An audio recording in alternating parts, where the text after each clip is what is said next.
Hello everyone. तो last lecture में हमने थर्मोडायनामिक प्रोसेसेस पढ़े थे। अब उसकी कंटिन्यूएशन करेंगे। तो यहाँ पे दो मोड्स ऑफ एनर्जी हैं आपके पास given, that is heat and work, through which system can exchange energy with the surroundings, right. तो आज आपके पास हीट जो है उसको सिंबलाइज करते हैं हम Q से एंड वर्क को सिंबलाइज करते हैं W से, ठीक है। अब हीट की अगर मैं बात करूँ तो it flows from higher temperature to lower temperature, right. इसकी यूनिट्स की बात करूँ तो वो होती है कैलोरीज एंड जूल्स, ठीक है। अगर मैं कैलोरी को कन्वर्ट करना चाहूँ जूल में तो 1 calorie is equal to 4.184 joule, ठीक है। अब heat lost by the system is always negative, ये याद रखना है आपने, एंड हीट गेन्ड और absorb by the system it is always positive, right. अब जब भी आपके पास टेंपरेचर डिफरेंस होगा बिटवीन सिस्टम एंड सराउंडिंग तो आपके पास हीट एक्सचेंज होगी, ठीक है। तो when system and surroundings are at different temperatures, ठीक है, तो heat is exchange, right. Next है आपके पास वर्क। तो work is exchange of energy between system and surroundings, it can occur in form of work, है ना। तो exchange of energy between system and surroundings can also occur in the form of work.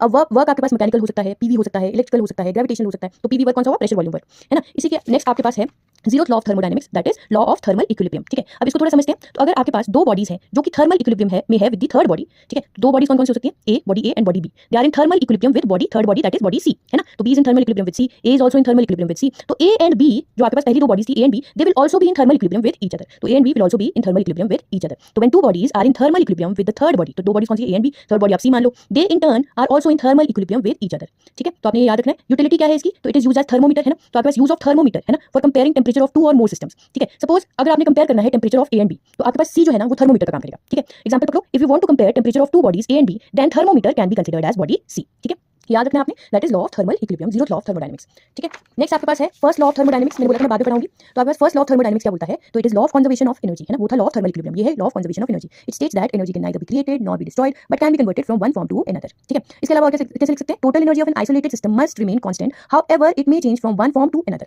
या फिर it is impossible to construct a perpetual motion machine, that is a machine which can produce energy without consuming energy, right. अब अगर mathematical expression की मैं इसकी बात करूं तो आपके पास delta U is equal to Q plus W है, ये आपने याद रखना है ना। Delta U is equal to Q plus W, ये याद रखेंगे आप।